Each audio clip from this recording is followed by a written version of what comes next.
I'm a co-founder and CTO at ETHIACK. And before we move on into our use cases, I want to explain why in the hell we are using AI in the first place.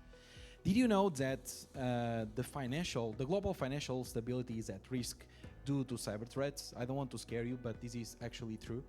Of course, cyber incidents are rising, and we see a 5 times increase from 2017 to 2021 in terms of the estimated maximum firm loss in billions of dollars.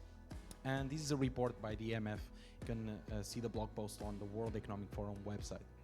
And when it comes to the financial sectors, we see that most cyber incidents happen in banks.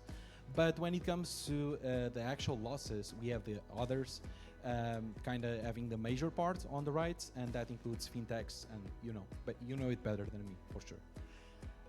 So who is to blame? The humans or the machines? It used to be the humans, but according to a very recent report from Verizon, the Data Breach Investigations Report, 68% of data breaches already involved a non-malicious human element.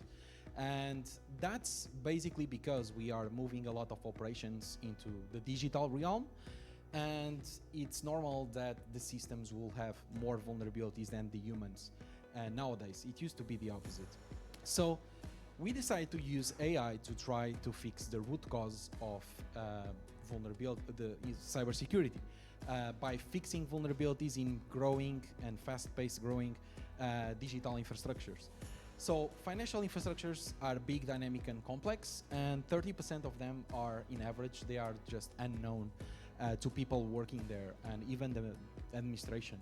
So they don't know what assets they have, and a lot of times there are third parties being integrated, and that can lead to a lot of risks. And as you probably know this better than me, the Digital Operational Resilience Act as well, which brings a lot of challenges in terms of resource limitations for small and medium companies.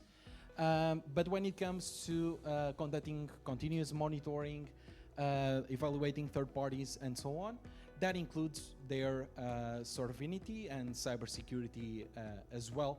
And we can help on that, and we are using AI to do it. So at ETHIACK, we perform autonomous ethical hacking, where we basically hack companies before they get actually hacked by the bad guys. And we realized that we can't keep up with technologies scaling anymore, so we need to use AI to scale the analysis that we perform and in a continuous manner. So let's move on to our actual use cases. One of them, it was already very similar to what was mentioned, summarizing. We have been using GenAI to summarize information, not actually for prediction in this use case. So this is an example of one of our types of reports in our platform. And as you can see, the business impacts, it has context about the company and the vulnerabilities that we were able to identify. And this has a huge gain in terms of human hours as well, when it comes to writing reports that have very accurate and value in terms of information that we provide to the customer. Second use case, conversational AI. You're seeing a trend here. It's only useful if you implement ways for the assistants to retrieve your data and data from the customer, but you need to be very careful while passing real PII into the model.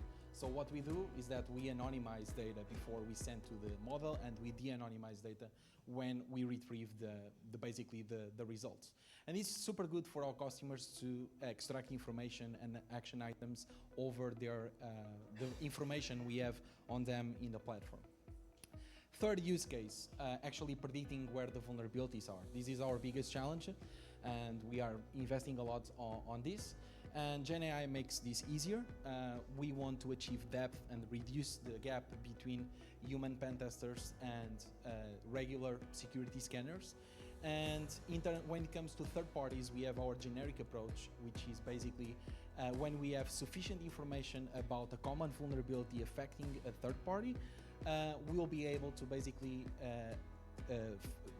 generate a module to understand if that vulnerability is present in any third party that is in our supply chain, basically. And our customers, basically, in terms of results of using AI in cybersecurity in this case, they mentioned that the fast detection of vulnerabilities, minimal false positive rates. We are using AI to reduce our false positives as well. And they have so many exposed assets nowadays that doing this work manually was simply impossible. So by scaling this power, we can basically, it can be a weapon if used in the wrong way, but in our case, it will be a shield if we try to fix our own vulnerabilities. So basically, and to summarize, AI allows us to be continuous. We can do a pen test report in less than 3 hours, and it's good, instead of weeks. And if you need it today, it will be done today. We are accurate. We can reduce false positives a lot compared to our other solutions, and we are impactful. The vulnerabilities that we are able to find are actually the ones that matter more to our customers to be protected today. So that's all. Thank you so much, and let me know if you have questions.